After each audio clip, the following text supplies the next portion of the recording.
Olá pessoal, tudo bom? Bom dia, tá? Estamos aqui para mais um dia de evangelização da Casa do Coração, tá? Hoje a gente vai conversar sobre a questão 271, tá? Do Livro dos Espíritos, tá? Mas antes da gente começar a conversar sobre essa questão, vamos, separar o nosso copo com água para a gente poder magnetizar essa água com a ajuda dos espíritos, tá? E vamos fazer uma oração para que nossos protetores possam estar nos auxiliando na condução desse estudo, tá bom? Então vamos pedir para nosso Senhor Jesus, para os nossos espíritos protetores, nossos anjos da guarda, para Canagé, Dona Chiquita, Eusápia Paladino, todos os espíritos benfeitores que nos auxiliam, que estejam aqui com a gente agora e que magnetizem a nossa água no dia de hoje. Que assim seja, graças a Deus.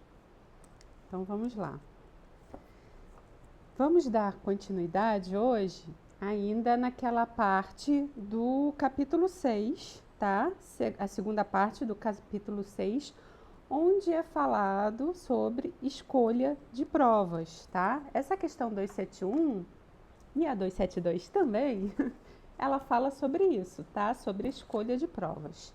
Então vamos ver o que é perguntado aos espíritos e qual a resposta deles, tá? E aí a 271 é a seguinte: estudando na erraticidade as diversas condições em que poderá progredir, como pensa o espírito consegui-lo nascendo, por exemplo, entre canibais? Né? Os canibais, os primatas, né? E aí os espíritos da verdade respondem o seguinte: entre canibais não nascem espíritos já adiantados, mas espíritos da natureza dos canibais, ou ainda inferiores a estes, tá? E aí tem um comentário feito aqui de Allan Kardec, tá? Vou ler esse comentário e depois a gente vai conversar um pouquinho sobre essa resposta. Sabemos que os nossos antropófagos não se acham no último degrau da escala espiritual e que mundos há onde a bruteza e a ferocidade não têm analogia na Terra. Os espíritos que aí encarnam são, portanto, inferiores aos mais ínfimos que no nosso mundo encarnam.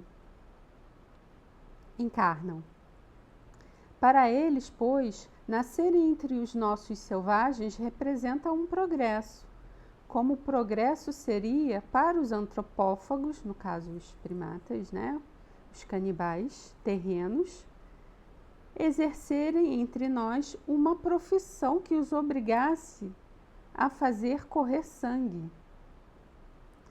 Não podem pôr mais alto suas vistas, porque sua inferioridade moral não lhes permite compreender maior progresso.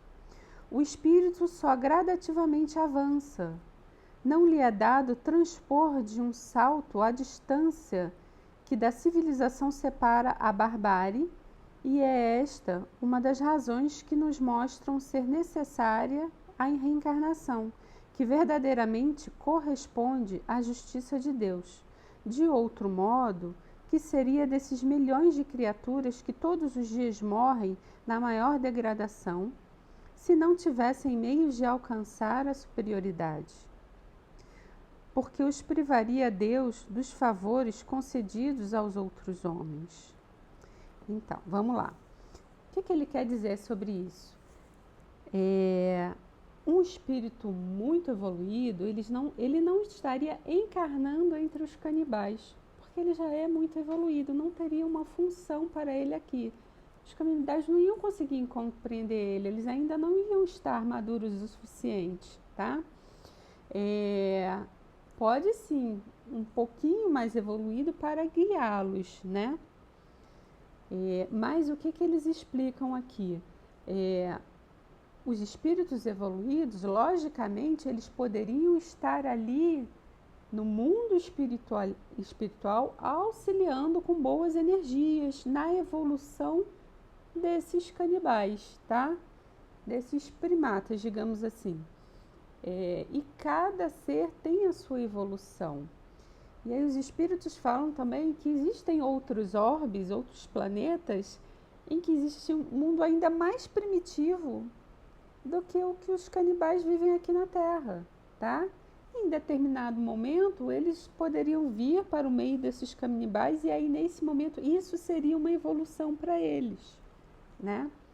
Como vai acontecer um momento que esses canibais, como está dito aqui no livro, eles vão evoluir e passar para um meio, uma comunidade mais evoluída para que aquilo, para conseguir aprender mais e ir evoluindo aos poucos, tá? Que assim é a criação. E Deus não esquece ninguém, tá? Mas cada um tem a sua velocidade de evolução, tá bom? E aí aqui na questão 272, o que é perguntado, né, para o Espírito da Verdade? Poderá dar-se que espíritos vindos de um mundo inferior à Terra ou de um povo muito atrasado, como os canibais, por exemplo, nasçam no seio de povos civilizados? Aí eles explicam aqui que sim, pode. Alguns há que se extraviam, porque querem subir muito alto, mas neste caso ficam deslocados no meio em que nasceram, por estarem seus costumes e instintos em conflito com os dos outros homens. E aí tem uma observação aqui, né, do autor. Tais seres nos oferecem o triste espetáculo da inferioridade dentro da civilização. Voltando para o meio dos canibais, não sofrem uma degradação, apenas volvem ao lugar que lhes é próprio e com isso talvez até ganhem. É aquela coisa assim, muitas vezes ele até pode ir para um mundo melhor, mas ele ainda não está preparado para viver no meio daquela civilização.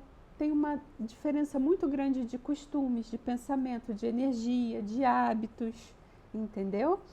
E aí pode ser que ele vá e ele não vai conseguir absorver muita coisa daquilo, tá? Pode ser até que ele piore sua condição e tenha que voltar para o orbe onde ele estava anteriormente, mas já com uma bagagem um pouquinho melhor. E ali ele vai conseguir realmente evoluir. Mas tudo isso é avaliado pela espiritualidade. Será que é bom para ele ir para lá? Porque muitas vezes os espíritos não, você não pode ir para lá. Lá ainda não é um local apropriado para você, tá? Então o que eles querem dizer é que tudo tem a sua hora. Muitas vezes a velocidade com que a gente quer aprender, quer conquistar, não é a velocidade adequada para a nossa evolução, porque a gente precisa aprender as provas, uma de cada vez, e não pular etapas, tá bom? Eu espero que vocês tenham conseguido entender a questão 271 e 272, tá? Se vocês não entenderam, por favor, deixem aqui embaixo nos comentários que a gente tenta depois explicar isso para vocês, tá bom? Mas agora vamos fazer só uma oração de encerramento, depois a gente bebe a nossa água já fluidificada, tá bom? Mas, querido e bondoso Jesus, gostaríamos de agradecer por mais um sábado de estudo e que possamos absorver tudo que aqui nos foi passado. Que assim seja, graças a Deus. Então, pessoal, bom sábado para vocês, tá? E até a próxima. Um beijo bem grande.